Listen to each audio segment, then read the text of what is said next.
New allegations just dropped against Alex, this time from another ex-partner named Annie. They put out a statement along with connecting it to Alice's statement, and it's another Google Doc. In this statement, the allegations are not nearly as hardcore as Alice's documents, but they do allege that they also felt like they were in a toxic relationship with Alex while they dated. And they also show one of Alex's iconic videos, the Back to Nothing video, and they put a completely new context on it. This video of him crying with the beanie on that a lot of people use in thumbnails, etc., etc. Alex's ex-partner alleges that this video is actually directed at them in order to manipulate them into getting back together. And like I said, yeah, they put a new context on it. So this doc is only 2 pages. It's not 82 pages like last time, so we're not in for too long of a ride. And before we read this document, just as a reminder, these are all allegations. Don't harass anyone involved. But let's just start with the allegations. It starts off with Annie saying,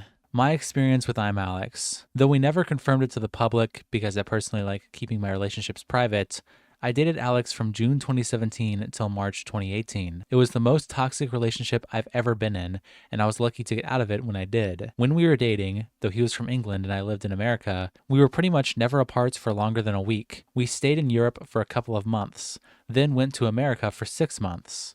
He couldn't stay 6 months straight due to visa implications, so he stayed 3 months, flew back to England for a few days, then came back to America for another 3 months. After this 6 months was over, and he couldn't come to America again for a while due to visa requirements, we spent some time away from each other. And during that time, with the help of my friends, I came to the realization that I was in the worst and most toxic relationship I had ever been in, and I had to get out. It started out great, as they always do. The honeymoon phase, as they call it. But as time went on, things got worse and worse. I was fortunate to get out when I did, but reading all the new information that's come out, he's clearly gotten worse. During the relationship, he made me feel insane, like I wasn't myself anymore. It never felt like he listened to me. I always felt belittled and inferior. Whenever we recorded videos together, he would constantly talk over me and never let me have my moment. Most of the time when I had problems, he always somehow made it about himself or talked about his own issues. He would get stressed over his YouTube channel constantly and complain about uploading, as if it was the hardest job on the planet, and no one had it harder than him. His classic line was, "I can't catch a fucking break." If we ever had a disagreement, he would also sometimes allude to the possibility of ending himself over minor conflicts as a threat, so I couldn't continue with the conversation. It was nearly impossible to give him any kind of criticism, because it was like adding to the pile of minor issues that he had already blown far out of proportion in his head. Another thing he did was spin his own narrative and twist words.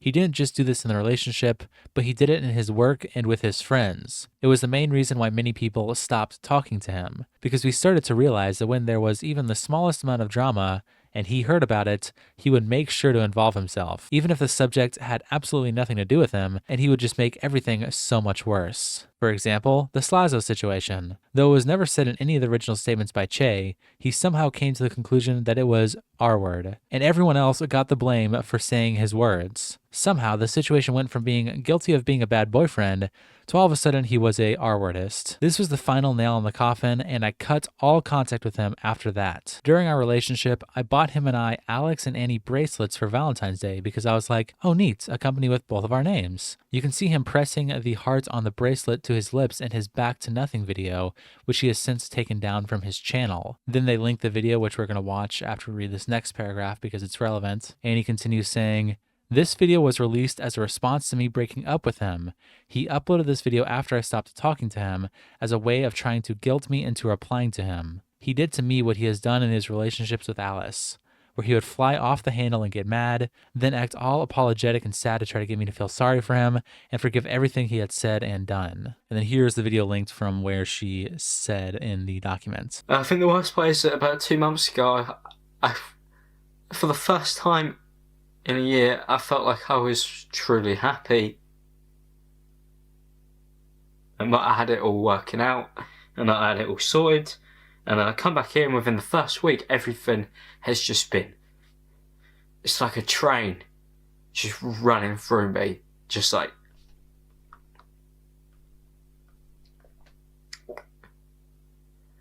You know, I feel punished for wanting to do more, ever thinking that I could, ever believing in myself, you know.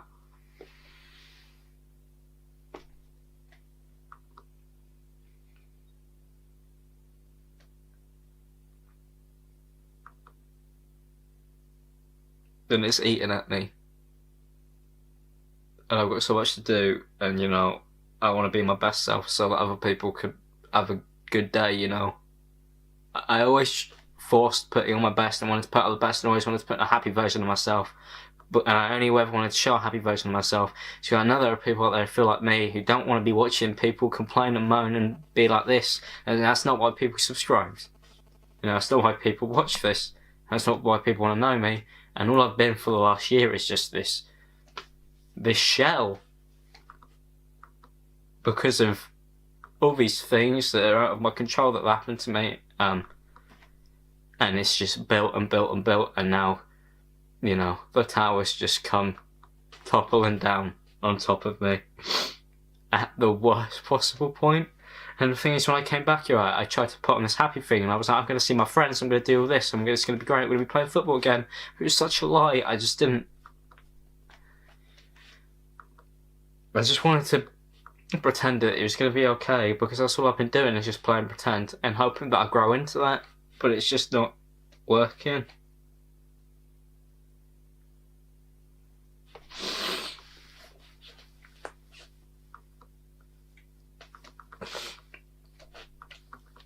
I appreciate you guys are listening, and I appreciate all the kind words from everybody, and I appreciate the people who tried to talk to me, and I do, and I'm sorry for throwing a lot of people away and just disregarding it, but it's going to be a rough few months, and I don't know what's going to happen. I'm just going to keep on trying. I'm not making this video so I'm going to go anywhere. In fact, I'm probably just going to carry on uploading because I need to stay busy, but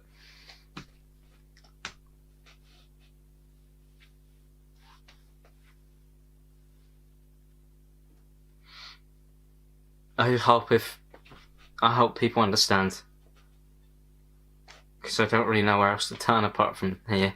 You've fucking given me everything, as much as every fucking YouTuber says it, but you can't give me everything.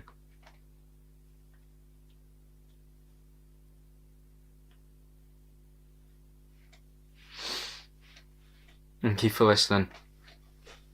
And yeah, so if you missed it, there's him kissing the bracelet right here on screen. And it looks a lot like the one that she linked in the document here, which is the Alex plus Annie heart bracelet. And she continues saying, lastly, the only time he ever laid a finger on me was when he grabbed me as I was trying to run away from a conflict. We were trying to record a YouTube video together, and he was getting frustrated at having to restart the recording multiple times. He started shouting and beating his fist on the table, even going as far as to break his microphone. I was scared, so I got up to leave the room, which is when he grabbed my arm to physically stop me. I remember saying, "You grabbed my arm," several times in shock, as if to say, who the fuck would ever grab someone like that? Once again, I was fortunate that that was the only time something like that ever happened. I got out before it got even worse, as it clearly has with the new information that's come out. It saddens me that it's all come this far. I wished Alice the best privately, and it breaks my heart to have seen all the things she had gone through. I hope Alice's and my story show you what he was really like behind the scenes.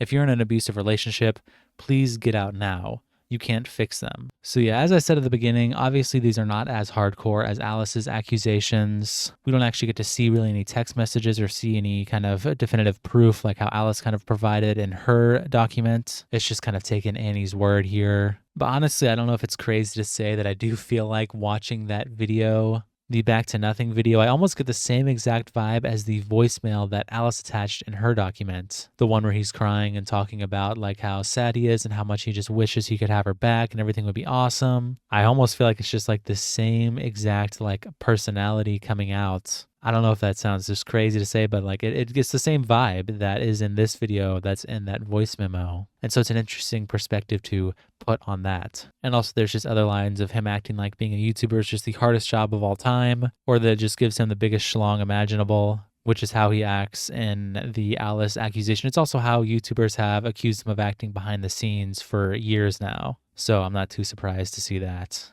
There's also these DMs that Annie replied to on the original accusation where Moist put pictures of Discord DMs between them back in 2018. Moist says, remember when he crapped in his en-suite bathroom at your house and left it there for multiple months without flushing it? Then we have DMs from 6 years ago where Annie says, the relationship was giving me depression and I couldn't handle it. I literally just went to his room to check on something and there was a smell in the bathroom. Oliver, he hadn't fucking flushed the toilet. It was brown. I'm assuming this is Oliver responds, no way, laughing, what? Annie says, I wanted to puke and cry. Oliver says, I'm done. Annie says, there's so much I still have to clean. Then Annie replies to the Discord DM saying, for real, left my home with blood on the sheets from nosebleeds, toenails on the floor, and black mold festering on the toilet. It was fucking horrid. So it almost seems like we also have some kind of like Wilbur Soot allegations on top of it, where he was also just some kind of like nasty slob, which I'm not really super surprised to hear, given that in like the Alice documents, he was like flexing to her how awesome he was for taking out the trash. He was like, I took out the bins. Isn't that awesome? Like trying to seem like he was hot and cool and a responsible adult. So obviously this is just allegations that Annie's putting out there, but I'm not too surprised if it's true to hear that he is like nasty based on that attitude. It's not like that's impossible. But of course, as I said, this is all just allegations. Do not harass anyone involved in this. And yeah, that's all I really got to say about this. So I'll see you guys tomorrow. Peace.